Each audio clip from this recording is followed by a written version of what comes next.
Well, a couple of things. One, I see, and I think William sees, our first job as being one of trying to understand the nature of the problem. I think the biggest problem facing this country is not, who's going to win the election, and every 4 years people get all wrapped up in that, like it's the number one question. Number one question is, how is this country going to be governed?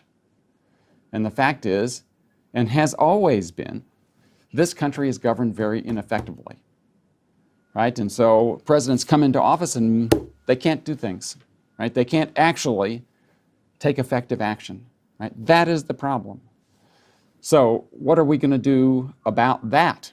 As an academic, my view, and I think William's view, is that our most important job is to get people to understand the nature of the problem, that the failures of American government, the ineffectiveness of American government are not due to polarization and to things that you can just point to today.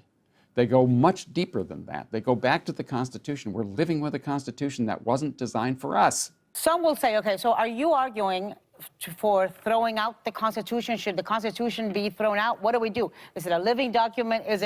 Or is it a sacred document? It's certainly not sacred, all right? Let's start there. The Constitution is kind of trash. Now, let's just talk as adults for a second. What did you say? It's what? It's kind of trash. Trash. It was written by slavers and colonists and white people who were willing to make deals with slavers and colonists. They didn't ask anybody who looked like me what they thought about the Constitution. They didn't say, oh, Jim, come over here. What do you think about this old Constitution? Well, massa, I sure don't like how you sell my children.